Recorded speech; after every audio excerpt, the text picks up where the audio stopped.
नमस्कार, आप देख रहे हैं खबर उत्तराखंड पर देश की बात और मैं हूं आशीष तिवारी। जब हम ये वीडियो रिकॉर्ड कर रहे हैं तो देश में चल रहे आम चुनाव के 7 में से कुल 5 चरण पूरे हो गए हैं।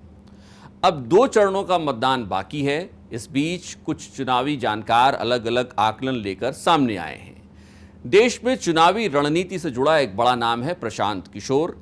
प्रशांत किशोर ने हाल ही में अपने एक मीडिया बयान में कहा कि इन चुनाव में बीजेपी 2019 से बेहतर प्रदर्शन करेगी।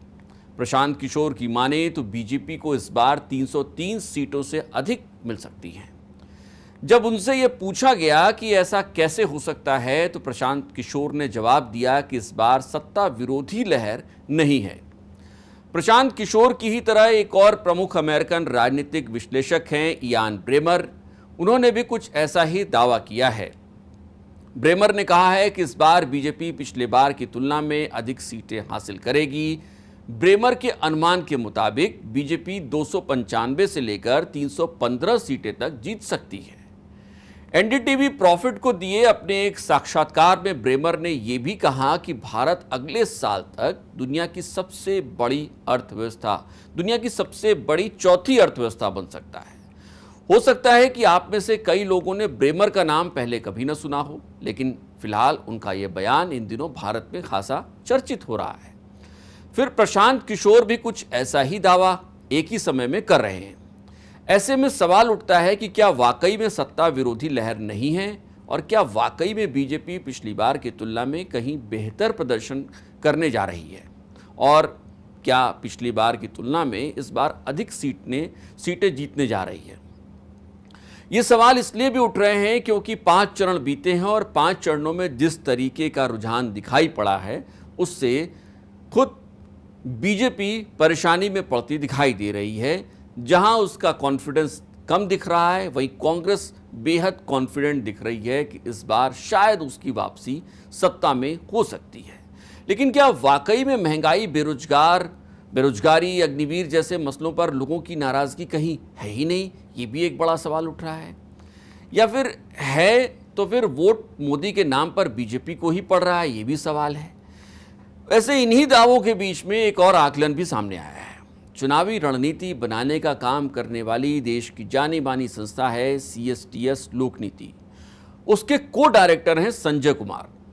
संजय कुमार ने भी कुछ इसी संबंध में हाल ही में अपनी एक प्रतिक्रिया दी है। संजय कुमार की माने तो ये चुनाव पिछले बार की तुलना में अधिक प्रतिस्पर्धी हो गया है और इस बार बीजेपी अपने सहयोगियों के साथ मिलकर किसी तरीके से 300 सीटों तक पहुंच जाएगी, लेकिन 400 तक पहुंचने की उम्मीद दूर दूर तक दिखाई नहीं देती है। संजय कुमार की माने तो इस बार कांग्रेस का प्रदर्शन पहले से बेहतर होगा। अब प्रशांत किशोर और संजय कुमार के आकलन के लिहाज से देखें तो दोनों में ही काफी असमानताएं साफ तौर पर दिखाई देती हैं।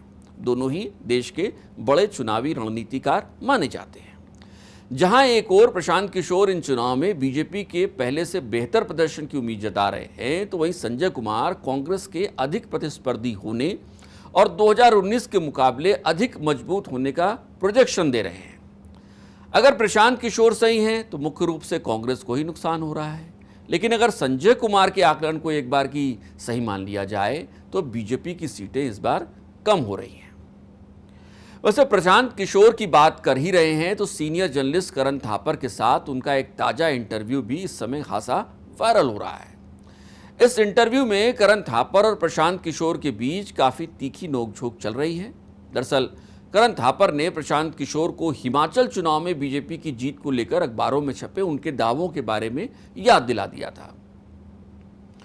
वैसे प्रशांत किशोर, ब्रेमर और संजय कुमार के जैसे राजनीतिक रणनीतिकारों के आकलन के बीच इस बात से किसी को इनकार नहीं होगा कि देश में इस बार न मोदी लहर है और न ही राम और राष्ट्रवाद के सहारे बीजेपी जीत का दावा कर पा रही है। वहीं कांग्रेस के पास भले ही अपनी जीत के दावे न हो, लेकिन उसके पास बीजेपी की हार के दावे जरूर हैं।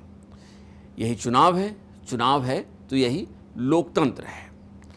चलिए बढ़ते हैं एक और खबर की ओर। मतदान के 5 चरण बीत जाने के बाद अब चुनाव आयोग की नींव टूटी है। आयोग ने जाति, समुदाय, भाषा और धर्म के आधार पर प्रचार करने के लिए भाजपा और कांग्रेस दोनों को ही सख्त नसीहतें दे दी हैं। आयोग ने दोनों ही पार्टियों को सलाह दी है कि वो ऐसा करने से बचें। एक तरफ चुनाव आयोग ने कांग्रेस के स्टार प्रचारकों से रक्षा बलों का राजनीतिकरण न करने की सलाह दी है, तो वहीं भाजपा को ऐसे भाषण न देने की सलाह भी दी है जिससे समाज में विभाजन पैदा होता है। आयोग ने इस दौरान सबसे तीखी आपत्ति कांग्रेस पार्टी की ओर से अग्निवीर को लेकर सेना पर किए जा रहे हमलों और उसे लेकर की है, और उस पर जो राजनीति हो रही है उसको लेकर की है। आयोग ने कांग्रेस अध्यक्ष मल्लिकार्जुन खड़गे को एक नोटिस में कहा है कि सेना और सुरक्षा बलों पर बिल्कुल भी राजनीति नहीं होनी चाहिए। साथ ही संविधान के खतरे में होने और संविधान बदलने जैसे आरोपों पर भी तुरंत रोक लगाने के निर्देश दिए गए हैं। जिस तरीके के दावे लगातार कांग्रेस, खासतौर पर राहुल गांधी अपने बयानों में कर रहे हैं, कांग्रेस के और तमाम नेता भी संविधान बदलने की बात बार बार अपने जो चुनावी भाषण है उसमें आरोप लगा रहे हैं कि अगर बीजेपी सत्ता में वापसी करती है तो संविधान बदल देगी। आयोग ने कहा है कि ऐसे आरोपों से देश की साख और लोकतंत्र को नुकसान पहुंचता है। आयोग ने इस दौरान भाजपा को भी धर्म, जाति और समाज को बांटने वाले बयानों को तुरंत बंद करने के लिए कहा है। भाजपा अध्यक्ष जेपी नड्डा को बुधवार को जो नोटिस जारी की गई है आयोग की तरफ से, उसमें कहा गया है कि इस तरीके के बयानों से समाज में कटुता बढ़ती जाती है। ये समाज और देश दोनों के लिए बहुत घातक है। चुनाव आयोग की इस नोटिस के क्या मायने आप निकाल सकते हैं? क्या चुनाव आयोग को लग रहा है कि बीजेपी के नेता देश में विभाजनकारी राजनीति को बढ़ावा दे रहे हैं, लिहाजा ऐसे में इस तरीके की राजनीति को रोकना जरूरी हो गया है? आप खुद सोचिए कि बीजेपी का कौन सा ऐसा बड़ा नेता है जिसकी सभाएं सबसे अधिक चर्चाओं में रहती हैं। बीजेपी खुद भी उसी नेता के दिए बयानों के इर्द गिर्द ही घूमती रहती है। जाहिर है कि ये नेता प्रधानमंत्री नरेंद्र मोदी ही है।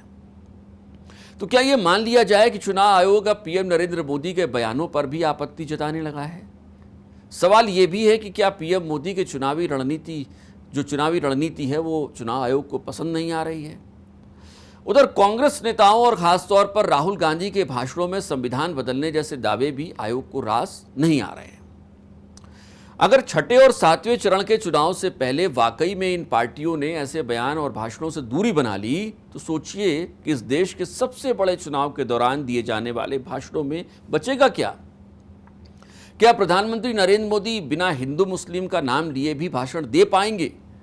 और क्या राहुल गांधी बिना संविधान बदलने और अग्निवीर का जिक्र किए भी कुछ बोल सकते हैं? तो लगे हाथ ये भी समझिए कि दुनिया के सबसे बड़े लोकतंत्र में चुनावी मुद्दे किस कदर गायब हो जाते हैं। आपको बेहतर स्वास्थ्य, अच्छी और सस्ती शिक्षा, बेरोजगारी दूर करना, महंगाई, पर्यावरणीय प्रदूषण जैसे मसले कैसे इन चुनाव में हो जाते हैं, हम इन पर बात भी नहीं करते हैं। चुनावी जो पार्टियां हैं, राजनीतिक पार्टियां हैं, अपने चुनावी भाषणों में इनका जिक्र तक नहीं करती हैं। हिंदू मुस्लिम जैसे मसलों और संविधान बदलने जैसे मसलों पर ही हम अटके रह जाते हैं। ये दौर समझने का है, समझाने का भी हो सकता है। आप देख रहे थे देश की बात। आप अगर हमें YouTube पर देख रहे हैं तो चैनल को सब्सक्राइब ज़रूर करिएगा, बेल आइकन ज़रूर दबाइएगा। अगर आप हमें Facebook पर देख रहे हैं तो पेज को फॉलो करना ना भूलें। नमस्कार।